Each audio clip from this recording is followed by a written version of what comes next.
Hey, what's going on, guys? So here we have the completed build here of Kotobukiya's Frame Arms Werewolf Specter, but actually as you're seeing it now, this is in its kind of pre-Werewolf Specter form. This is the Gorai Kai Fukurai, as far as I can tell by the translation. So this is basically just a form of the Gorai. So basically with this kit you can build kind of three different forms. You can build it as the original Gorai, all in black if you want, you have all the parts to make that, or you can build it here as the Gorai Kai Fukurai. Or you can build it as the full-on Werewolf Specter, which does have a few more parts on it. You just kind of switch around the parts that are on there, basically, and you kind of add the extra sensor there on the face of it and stuff. So we'll go over all the option parts and everything, but really cool that you can build different forms of this.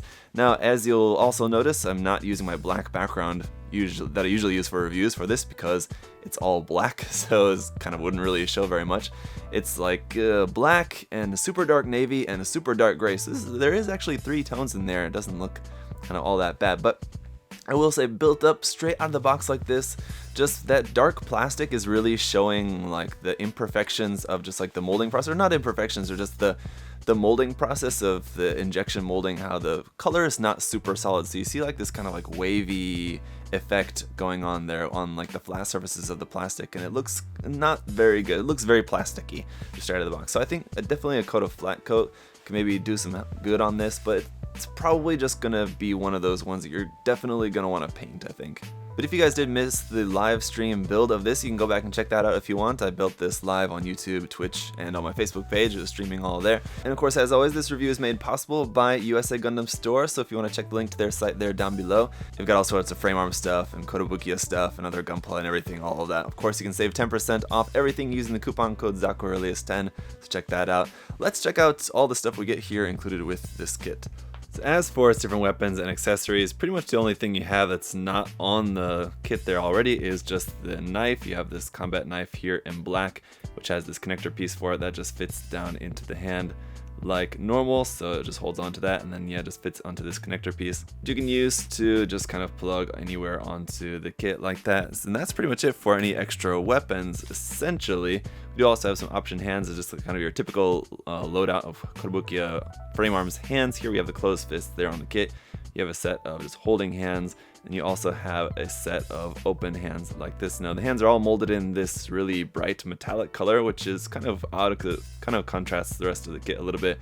The frame, the actual architect frame inside there is also sort of metallic, but it's not quite as bright, and you can't really see very much of it because this thing has so much armor. So these little bits of frame we can see there, maybe in like sort of here at the back of the legs. You fold down these parts, you can see some of the frame up inside there, but it's not as bright as the hands. Then of course we have all the parts for making the original Gorai, the just different leg armor with the tank treads parts, those parts for that. We have the cannon, which goes on the back of the Gorai, which you could plug onto the back of this instead of the cannons that that's got, of course. You have the different knee armor for the Gorai, the different shoulder armor for the Gorai as well. And then, of course, the different head part for the front of the head being different for the Gorai there, as opposed to this different kind of head that it's got on here. A little bit different. It's got kind of a different sensor on the top, and then the chin part is a little bit different as well. And then just some of the parts turn into the Werewolf Specter up underneath the shields. Once those are mounted up onto the shoulder, we have some weapons here. We have this kind of double cannon, which is plugged up underneath one of the shields, and then up underneath the other shield you have this set of these missile pods. The doors will open up like this, so some nice detail up inside there. We're definitely going to want to paint those in to get the full effect of the missiles there. And then we do also have, of course, the part that goes on the front of the face here like that, which is just all in white, but definitely a little bit of detail painting on that to just bring out the cameras on there will look much better. One other gimmick though that you can do here with this camera on the front of the head, you can pull that off, and you can see there's two slots to put that in. You can move that down to the lower slot for its sort of, I guess, sort of targeting kind of mode there like that, so you can move that down. And just to go over some of the articulation here, the head will go up to about there, down to about there. That is about it. Here in the waist section, this will move forward and back, but as kind of typical for a lot of frame arms kits, and especially the Gorai I've found, it is definitely a little bit loose there, so it's not going to stay in place very well. Just a little bit of glue on that will fix it up right away. It's not a big problem, but just be aware of that. The shoulders are mounted into the torso via a ball joint there, so those can move forward and back a little bit. Yeah, that cannon on that side, I'll talk more about that in a moment. That moves forward and back, and then up and down a little bit at the base of the shoulder. The shield's getting in the way a little bit, so I'm just going to remove that for the moment. The arm here will move up to the side to about 90 degrees. That is about it. And then the arm works very normally, just rotates at the top. You have a double joint in the elbow, which will give you about 90 degrees, a little bit more than that, just because again, it's got some very bulky armor around here. And then the wrist will move up and down at this joint here, and then it also will rotate there like that. Now, the shield has 3 points where you can connect the connector piece on the inside of the shield. So if you want it a little bit higher or a little bit lower, you can change that. Or of course you can turn it upside down if you wanted, which way doesn't really particularly matter. And then it's meant to mount in this form. It's meant to connect here onto the side of the arm, but you could of course connect that up here onto the side of the shoulder, or wherever you want to connect this onto there. The connector is at a slight angle though, so that does make it a little bit trickier rather than just a straight peg, but I wouldn't think that would be too difficult to modify if you were so inclined. Now, real quick, around here to the backpack. Now, why this particular side of the cannon keeps wanting to fall off very easily, again, something that you can very easily fix. Just put a little drop of glue in there, stick that in, and then you're not going to have this problem anymore. But the connector for the left and right side is different. You can see on this side is T-shaped, on this side it's I-shaped. And I guess that's just to help you clarify, to know which side is the left and which side the right side. But the eye, because it's a more intricate shape there, this one wants to stay in very well.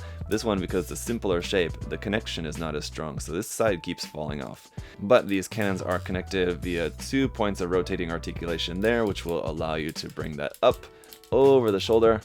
And you can see it kind of has this hook part here, which will kind of is meant to connect onto the top of the shoulder, sort of like that. Or just sort of meant to look that way anyway, so it does come over the shoulder plenty well, like so. It looks really cool for a kind of bombardment look. Then we have some more cool gimmicks down here in the legs. So first of all, they will go out to the side to about there, and forward and back. Obviously, again, not going to be a problem there, as it doesn't have any skirt armor to really much to speak of. On the back here, it does have this kind of big back skirt, kind of big chunky part here, which is plugged onto there. At the knee, if we move this part down there, you can get a little bit more than 90 degrees. A pretty good knee bend there if you move this back part out of the way. You have this flap on the front, which will move forward and back there like that. And then kind of the main gimmick of the legs here is you have these parts which will move down. So this part is really tight here at the rotating connector piece there. So I'm going to be careful on how I hold this, so you can bring that down at the front like that. And then this is on a little sliding track, so you can actually extend this out to the front a little bit so it's clear of your toes.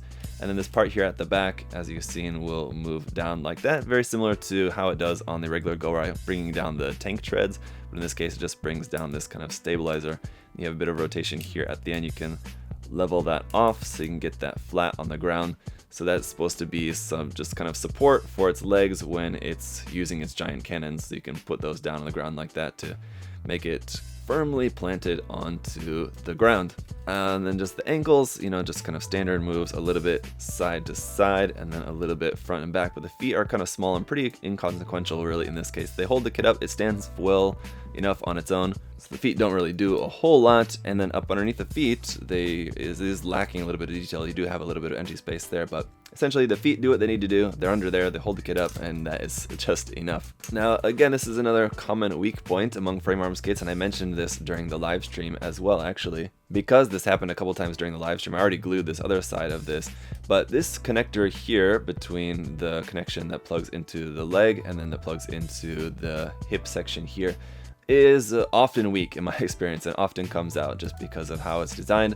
So just put a little glue on that, stick that in there, and it's really not going to be an issue once that is glued. The other side, like I said, is glued, and that's not causing any trouble at all. So with the cannons folded forward and everything on the legs all folded down, firmly planted, it's definitely looking pretty cool. If you wanted a really, really super tank-like looking mecha, then this one definitely fits the bill. Super armored up, and the cannons look really super cool. One thing about the cannons is that they do have some seam lines all the way down the center of those, so there's going to be some seam lines on that. Otherwise, not really a whole lot of seam lines on this kit, really, in particular. The connection parts for connecting the cannons to the backpack, also a little seam line there. And then on the back skirt, big giant butt flap part there, that's basically two halves sandwiched together, so you have a seam line going around that.